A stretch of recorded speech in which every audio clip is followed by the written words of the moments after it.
Good morning. Good morning.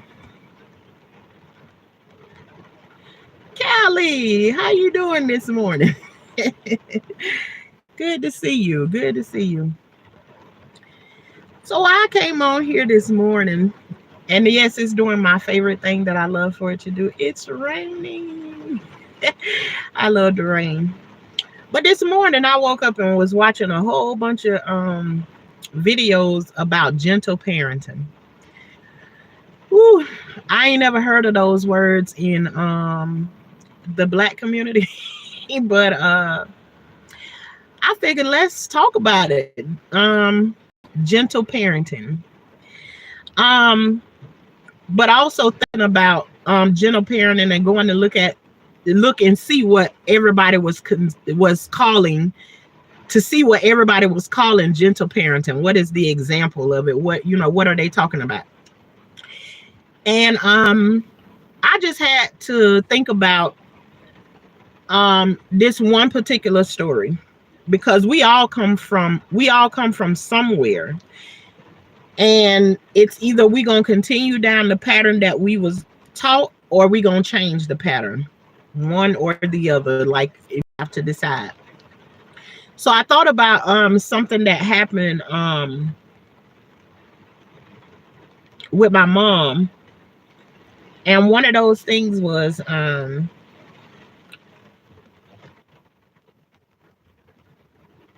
this one night I was sitting down and I was watching TV, and she was up cleaning. And my mom was a seamstress, so she could sew any and everything. But she she was cleaning up, and our carpet in our living room was white, white. I mean, white carpet. We little kids, and I think maybe at this time I might be 9. Um, but at a time while she was sweeping the floor, there was a pen on the floor, and she asked me to pick the pen up for her. So in my mind, in my kid's mind, I'm thinking maybe she talking about an ink pen or something. But whatever it is, she didn't point it out to me. She's just like, pick that pen up off of the floor. So as I scan around the floor to look, I don't see this pen that she talking about. I continue to look, but because of the experience that I already have with my mom, there's something I can feel like there's an anxiety in my stomach building at this point. And now as an adult, like I can understand, why I was feeling like anxious inside of my stomach. But as I cannot find this pen that she's asking me to find for her, um and I'm taking too long to find the pen that she asking me to look for. But mind you, I'm thinking I'm looking for maybe an ink pen. Um, well, after not finding that pen, the broom that she had in her hand, she took that broom and hit me across my back with it. And after she hit me across my back with the broom, gasping for air,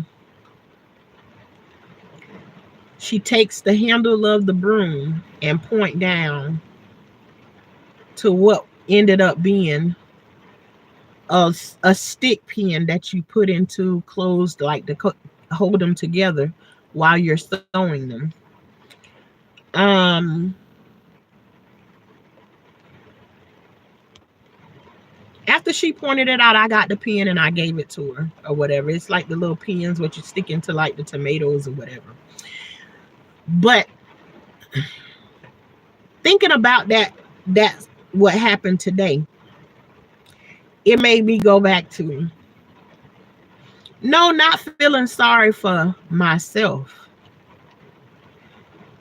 but if my mama, because I can't find something that she wants me to find. Sorry about that. I'm on my phone this morning. But I was just thinking that if she hit me across my back for something that I can't find, I start to feel sorry for my mom, because if that was the only answer that she had for me for not being able to find something, what was the response that she got whenever she couldn't find something? Because the way that I'm starting to see things in my life today is like, these things are taught to us, done to us, or whatever, like when we younger or whatever, and you have to decide, um are we gonna keep on this same pattern, or are we gonna change it? Good morning, Egyptian goddess. um so with that being said, I can also see myself, and I have been able to for a long time, and I couldn't, it didn't register to me, but like, if I tell my kids to go and find something and they don't find it, no, my response is not what my mama did, is take something and whack you across your back or knock you upside your head, or no, none of that. But I can see in myself that if I send my kids to find something and they don't find it, there's an anger that comes up inside of me. Now, do I use that anger? No, but it's so confusing. Like, why do you get so mad because somebody can't find something? And maybe I don't have the same response as my mom did, but I can also feel too that there's an energy that comes along with that. Oh God, I don't even want to cry. But there's an energy that comes along with that also make you feel stupid. So I don't know, just thinking about it. Would I rather be made to feel like I'm stupid, or do I rather be hit across the back with a broom? And I know neither one of them ain't good options. Neither one is a good option. Good morning, Angela. Neither one is a good option. But it's like taking that deep breath and saying, I think I can do something different. But how? How do you do it different? So it's like, now it's like, I realized today that I've been working on this a lot longer. Other things, it's easier for me to come into recognition, like where I got this from, how I'm gonna get rid of it. But everything don't come just like that all the time. So yes, Angela, I mean, it's a learned behavior. So it's like you find yourself doing it, and it's like everything don't click at one time, because certain things, that's definitely, that came from my mama used to do it. And that's why I say a lot of things that make us laugh right now, we sit around the table and we laugh and we talk about it now. But if you really go back, like some of those things, like the ongoing joke, like you can be sitting around to a table and you could be like, yeah, I remember that time mama tore my butt up for doing X, Y, and Z. But what I found is that those are the things that was happening to me. We'll be sitting around the table laughing about stuff that we done laughed about for years and years and years. And then all of a sudden we get to this one day and I realize that they keep on telling this story, but every time this story come up, it's something about this story that bothers me, that hurt me. Like, what is it?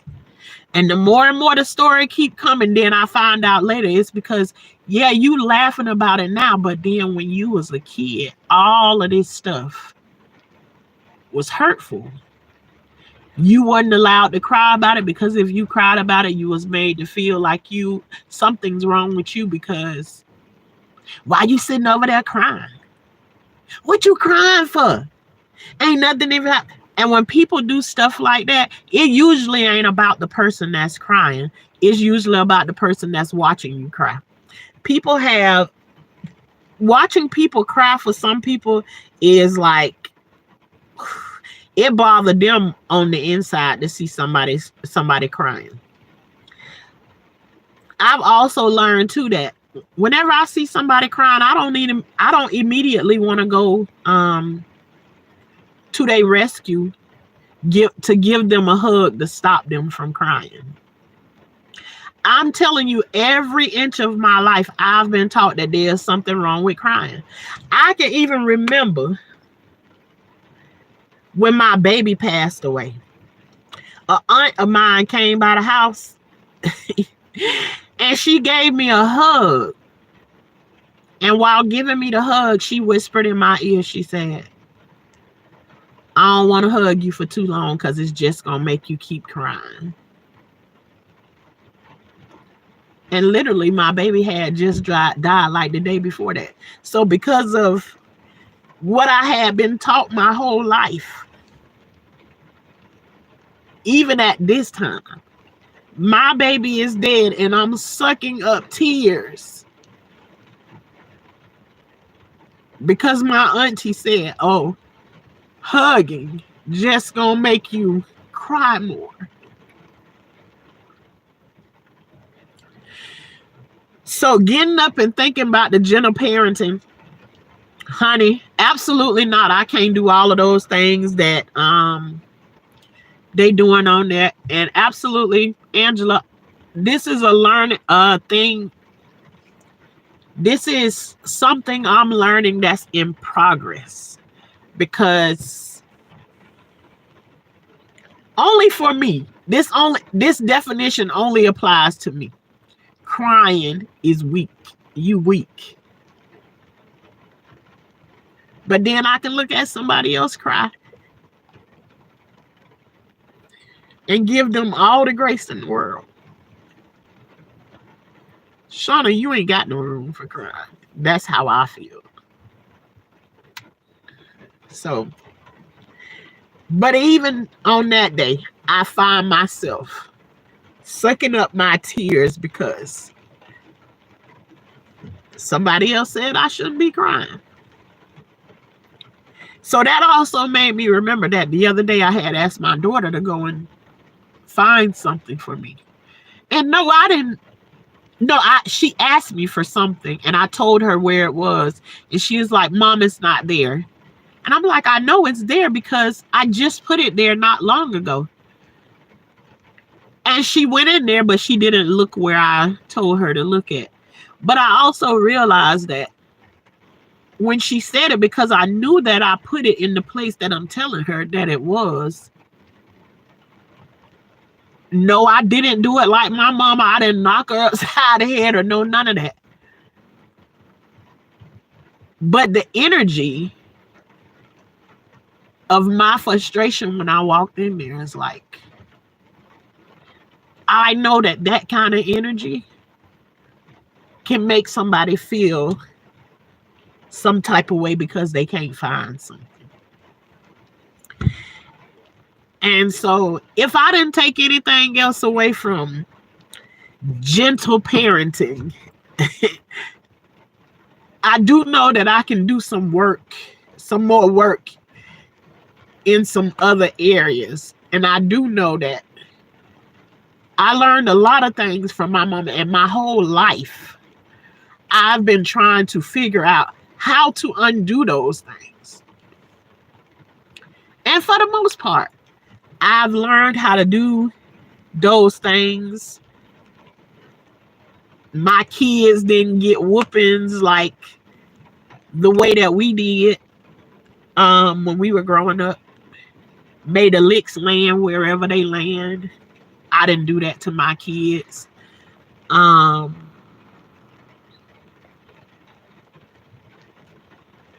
You got to put them on punishment for everything that they did. In the beginning, in my mom's house, there was like a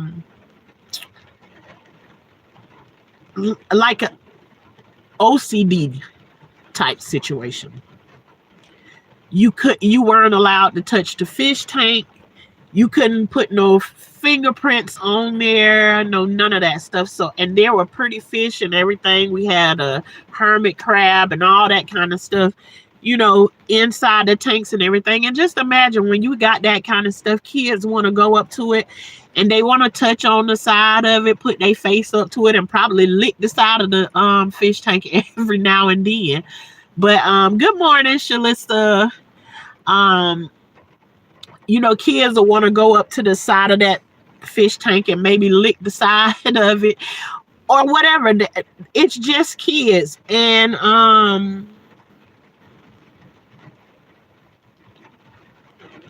I can go back and look and see that when I first got my apartment with just me and my kids, that was the first thing that I reverted back to, was that OCD behavior. Making sure every single thing is in the place that it's supposed to. My kids ain't allowed, don't touch this, don't touch that, don't get dirt on this. Hold your hands in the air when you walk to the bathroom, and everything. You think about it. You stack the toilet paper on top of each other. It has to be in a perfect line where it looks like it's a roll of paper towels. I mean, you name it. Every time somebody get in the shower, the tub got to be bleached out. The shower walls got to be bleached. If you mess up a dish in the sink, you can't sit it on the floor. When the beds get made up, you can't sit on the beds. I mean, I had gotten so bad with it that I bought white furniture with 4 babies. And at this point, like I was so gone that there's only one reason people buy chairs and stuff, and that's to sit down in them, right? I think. But I bought white couches, and I can remember before me and my husband got married, he came over to the house to my house one night, and my rule was always, I never really had visitors like that because I just didn't. I didn't have friends like that. I had friends, but not like that. Like, nobody didn't come to my house, none of that stuff. But anyways, my husband came over to my house. We were not married at the time.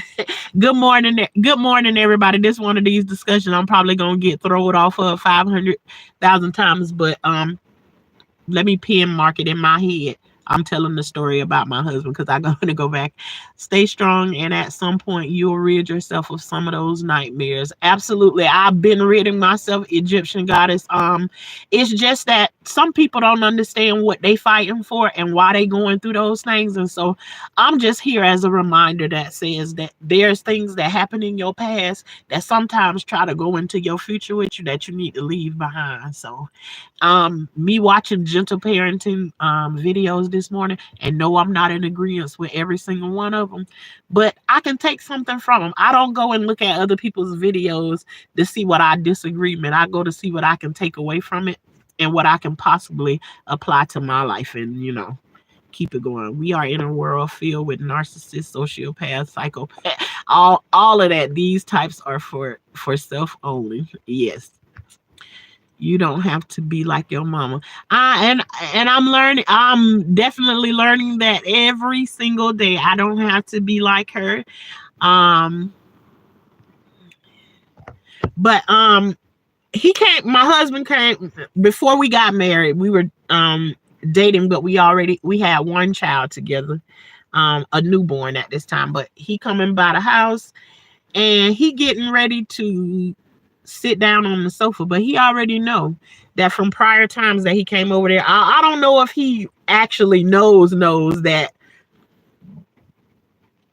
the way that I have the seating arranged, that you don't come in and sit on on my living room couches. In my bedroom, I got my bed set up, but I got chairs that's around the bed. And if we gonna sit down and we gonna talk, then we going to good morning, VS. Thank you. Yes, my sister came all the way from Big Georgia and came and did my hair for me. Yeah, thank you. He came to sit there, and when he tried this, I got chairs around my bed, and he getting ready to sit on the chair, and then I said, no, don't sit on my sofa. And he looked at me, he said, don't sit on the sofa. I said, yeah, go in the room and sit in the chairs in there like we always do. On this day, my husband was like, well, I keep saying my husband at the time, he is my husband now, and we've been married now for 20 plus years. So it's like, I don't know no other way to say it, but he was my boo back then. But Boo said, listen, if I can't sit down on this sofa, I'm out. I told him, I said, well, bye.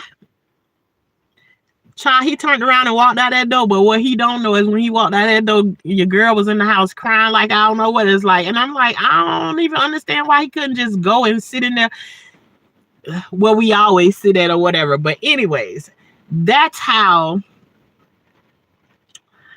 I can't even tell you how many times, like,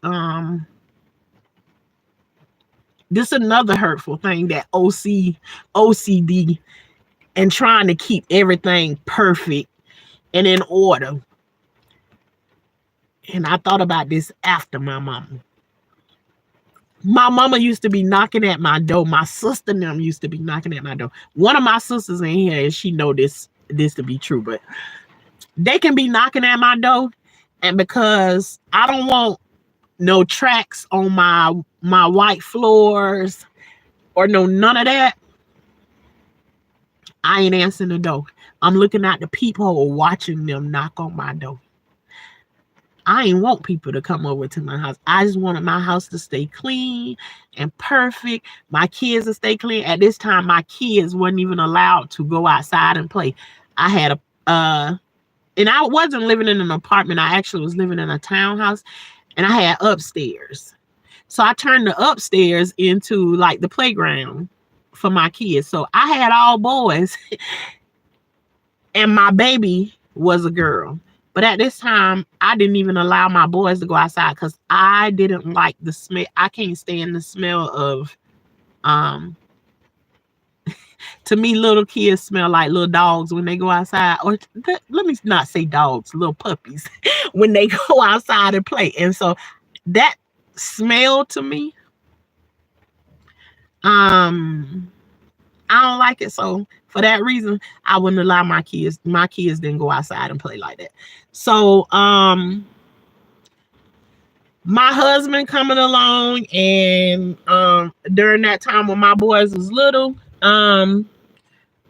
taught me to do some things different because he just wasn't going for that. He was like, nah, these boys need to go outside and they need to play. So all of those things I learned from my mom, because like she would go and buy, we would have like the nicest, fanciest bedroom sets and all of that stuff. But can you imagine?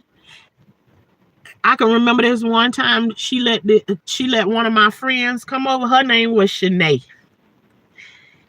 Shanae came over, and it was me, her, and my brother, and I think my cousin too. But it was the four of us, and we picked my room to go in. But I know who my mama is. We go in the room and we playing blindfold. And I don't know if you know, but yes, wet puppies. When you put the blindfold on, it's like you turn the light off in the room, but you put one person put the blindfold on, and you got to feel around the room, and you got to be able to touch a person that's in there, and then it be their turn to be it. It's like kind of like hide and seek or whatever, but for smaller like spaces or whatever, right? So it is my friend Shanae turn to be in the blindfold and for her to touch somebody. Well, while she got the blindfold on, and I can remember I had like this cream color comforter, light cream, and the ruffles at the bottom of it was like this, that old school green. I don't even know what to call it, but anyways, while she feeling around, she like leaned over. You blindfolded, so you might trip on something or whatever. And when she was, feeling her way around, she like leaned over and her hand touched my bed. When she touched my bed, it was an anxiety that went off on me, and it was like, no, don't touch the bed. Don't touch the bed. I was like, you gonna mess up the bed. And it's like me, I'm in there trying to like smooth out the wrinkles on the bed or no nothing, because when company's over, my mom is very different. And when they leave, she's very different.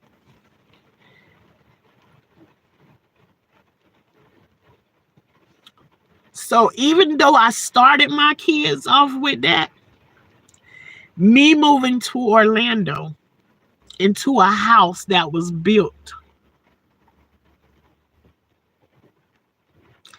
in 1917. This house was one of the houses what the people went in that fought in the wars and stuff. These were the houses that they were able to pick up and move around, and then, at one point you were able to buy them or whatever. But this house was built in 1917. This house, even though so old and everything, was the thing that broke.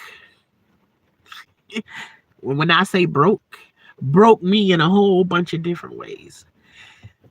Because I didn't see what I saw before I went there.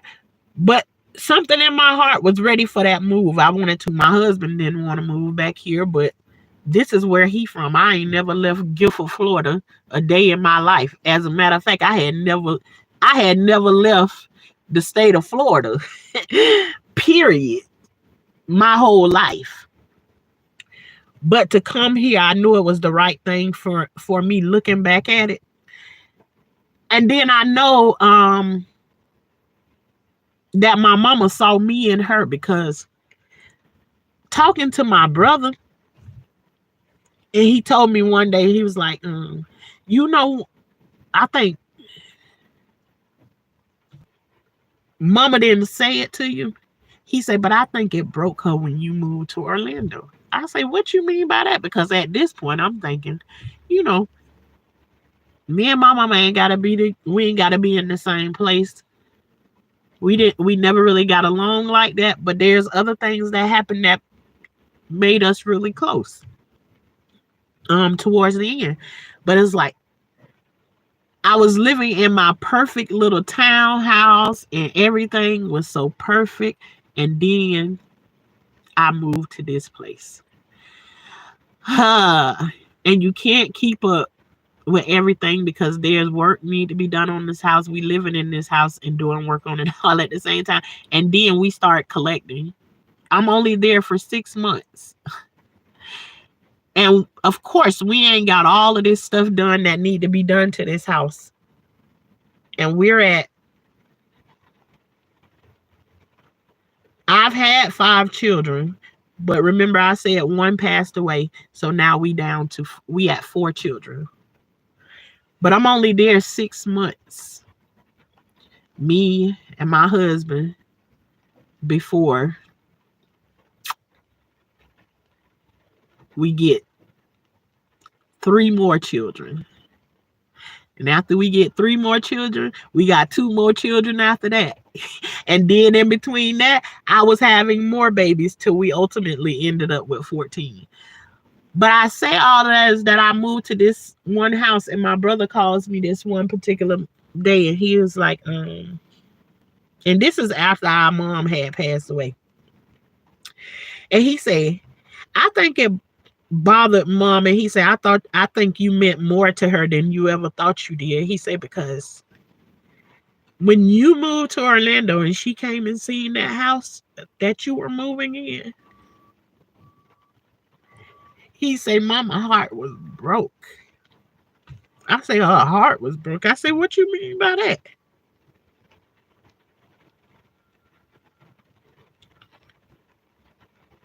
He said, I don't think you understand. He said, because all she kept saying was, I know this ain't, my daughter don't like to live that way. She like nice stuff. She ain't gonna be happy there. She ain't gonna be happy there. My brother said that's what my mama just kept on saying. Say she just cried and cried and cried all night long. But guess what? Had I stayed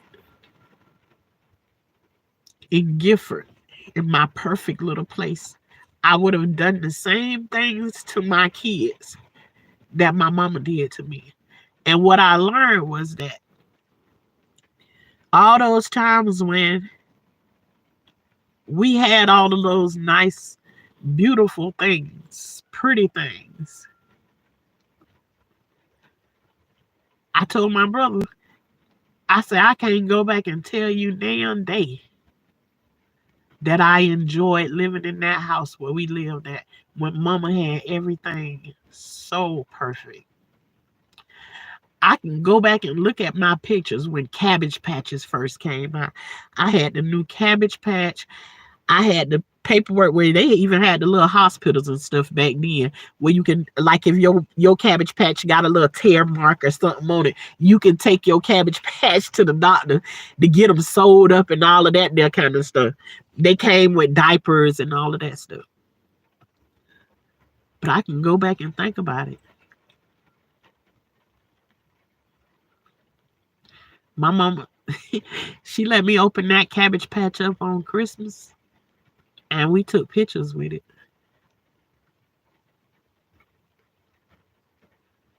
And then she made me put it back in the box because she had to stay perfect and clean. And so, because looking at those pictures, I know that I didn't have,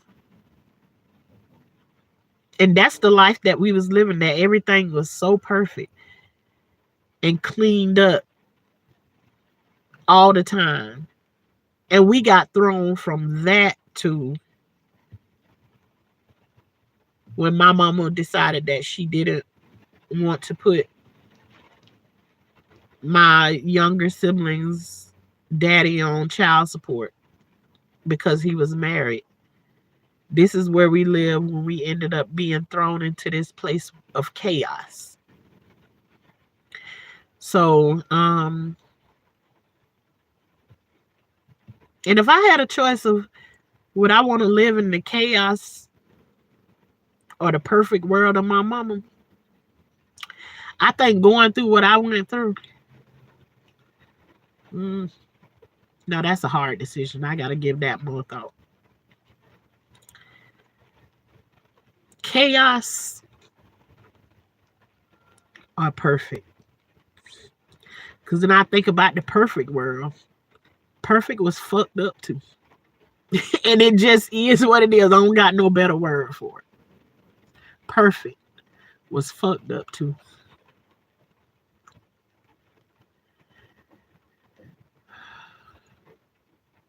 But I was under the understanding that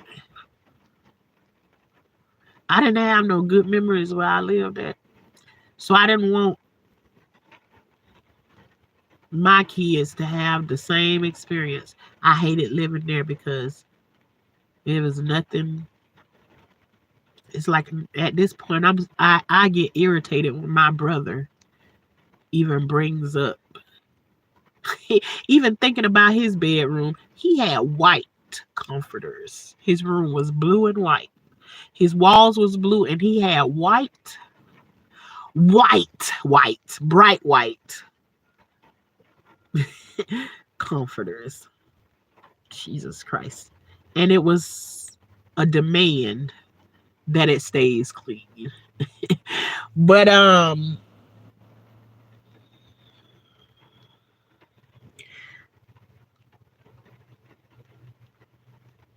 Though gentle parenting, I can't take every bit of it, and but I can be realistic and say I could do a little work here and there, um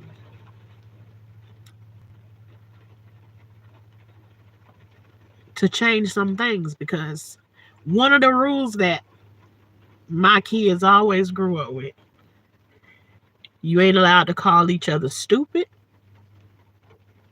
And what was the other one? I don't know. There's just certain things that my kids, they weren't allowed to say to each other, because I definitely knew I didn't have, though they did stupid things, I didn't have stupid kids. I didn't have dumb kids. They weren't allowed to call each other dumb or no, none of that. And it just seems like, just thinking about that, when I got one son that he, once he got grown, child, it was like he couldn't wait to be able to say all of the all of those things. So now when those siblings get into it with each other, the first thing they always be saying to each other is the very things that I didn't allow them to say to each other, like calling each other dumb and stupid all the time. I'll be like, you know what, y'all kids are so annoying. I was like, they just wait. Let me wait for this perfect time to go ahead and be able to say it. But yes, I'm taking from those gentle parenting things that, yes, I still have some things that I got to work on, and I'm going to acknowledge those things. And anything that you see that you can do, and it doesn't have to be the world, but just some of the smaller things that we can tweak in life and that it can make the next generation better, go ahead and do it. Because whatever you teaching your kids now, if your kids have your grandchildren, you have to watch your example. And so if you don't want to see it with your grandkids, make sure you delete it from out of your kids' life. That's what I'll say about that. But gentle parenting, I'm gonna have to look into that just a little bit more. All the head turning and talking to them like they little bitty babies and all of that stuff. And I don't know, I just seen some of the videos that was like, this is what gentle parenting looks like and all of that stuff. And I was like, no, this can't be exactly what they talking about. But since I this morning when I was looking at the gentle parenting, I was like, I could be looking at my kids and it's like, I wonder what they be thinking. What they be thinking when they say, you thinking gentle parenting, but your kid standing in front of you and your body doing gentle parenting, but your mind telling you to knock this. I'm finna knock you upside the head if you keep on. So yeah, I don't agree with everything that's gentle parenting, but it's definitely an encouragement that we can do some things different. And we don't got to stick with that old school, this, that, and the other, because we all know how those things made us feel. And there are some times that, because punishment ain't supposed to feel good. It's supposed to deter you from doing the wrong thing. So everything ain't gonna feel good about it, but you also don't want to do things to your kids that's gonna make them feel like they ain't worthy or to be respected or whatever. So I just wanted to come on and talk a little bit about that, just watching gentle parenting this morning. So but later on, I think I may come back on later on tonight and do a live. I just wanted to come this morning. I'm out here because I love the rain in the morning time. So I'm sitting out here in this in my car listening to the rain, and yeah, I'm gonna see what the rest of the day holds. I got a couple of errands and stuff to run, and we'll see what tonight is going to bring. I agree with him. She wanted to be near you so bad. Yeah, and I didn't even know it. And I'm actually glad she wanted to be near me because at the last 6 months of her life, she spent it coming to Orlando every weekend to stay the weekends with us. And I'm very thankful for those last 6 months. I really am. And for those people who think that when I come on and I do videos and I talk about my mom and the things that happened with her, yes, I'm telling the stories about what happened with my mom. I'm by no way mad at my mom. I actually still have days when I'm very sad that she's no longer here. Um, but I'm not angry with her at all.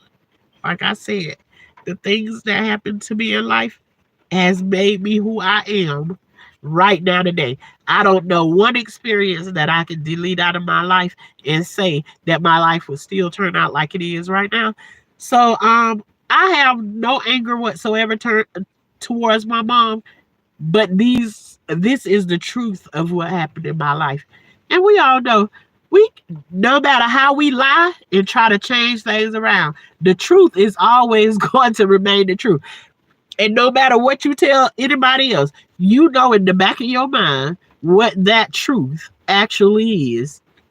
So we can pretend with other people all day long that we want to, but we know in the back of our mind what that truth really, really is. So with that being said, you all, over here we are the high class gardeners, which means we grow food, and I hopefully you're growing you some kind of food. I don't know what kind of food you're growing, but it ain't that hard to do. Go over to the vegetable section when you go inside the grocery store. Get you a tomato if you eat them. Even if you don't, you can grow the seeds that are in tomatoes. Get you a cucumber or something from over there. Anything that have seeds in it, and try to grow it. Because you're going to eat the fruit anyways, or the vegetable from over there anyways. Why not try to grow it and make you something? But over here, we grow food. I haven't been showing y'all that much of what I'm growing right now. But I guess when I get ready to harvest those things, I have onions, sweet potatoes, red potatoes. I have garlic growing. I still have some tomatoes growing. Bell peppers. What else I have? I have quite a bit of things, but anyways, I just want to encourage you all to grow something because this world is ever changing, and the food is being played with in ways that you would not imagine. You wouldn't even think to look it up. But go look up some of these things that they're doing with our food and stuff today. Get you some chickens, let them lay you eggs. Do whatever it is that you need that you need to do, because like I said, this world is changing. And you have to change with it to make sure you and yours is all right in those things. But over here, we the high class gardeners, which means I grow the food, but baby, I ain't picking no bugs, no worms, no none of that stuff off of none. And I ain't spraying those chemicals what you get from the store on my food. I'm not doing it. But my husband will come through and he'll take the bugs and everything off. And even my kids will do it because they ain't afraid of bugs and worms like I am. So that qualifies us over here as high class gardeners because we don't play around with no worms. So, welcome to being a high class gardener. But I will talk to you all later. Let me go back into the chat and make sure that I didn't miss anybody. And thank you all for coming through and supporting me on this journey, and continue to come along with me. Don't forget to like, share, and subscribe because we only gonna go up from here. And I ain't gonna say that you ain't gonna see no tears over here, honey. You might see tears every time I fire up this live. We criers over here. So it is what it is. Do things to make her feel beautiful instead of doing for others, do for yourself. Ah, yeah.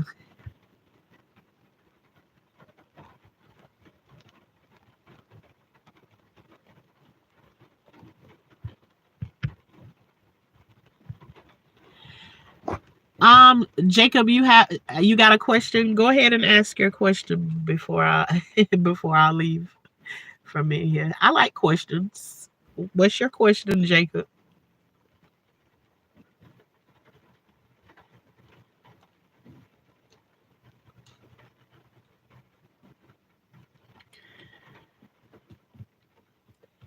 Yeah, Shalissa, you never told me about that part.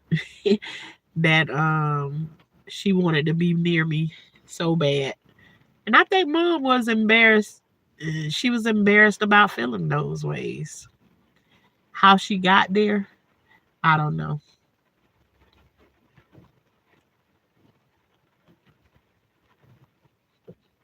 What are bouncy houses? I don't know. What you mean what are bouncy houses? Like where are you from? You don't know what a bounce house is?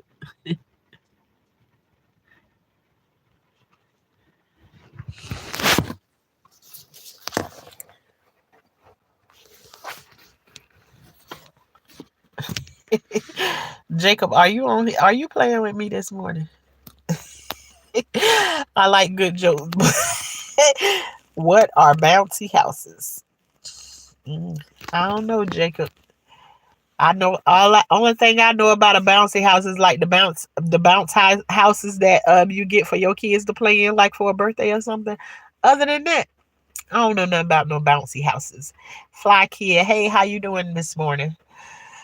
Okay, y'all. Then if that's everything, I'm gonna see y'all much later on tonight sometime. And thank you all for coming through. Don't forget to like, share, and subscribe. Hit that thumbs up for me. And see you all the next time.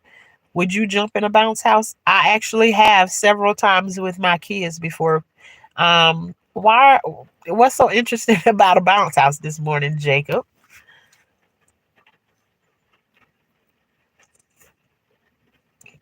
Would you jump in a bounce house? Okay, then, y'all.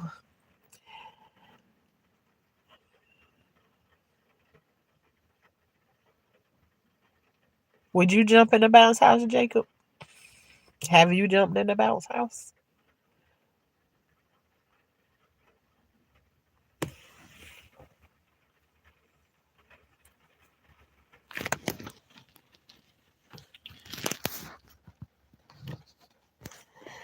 All right. See you all later.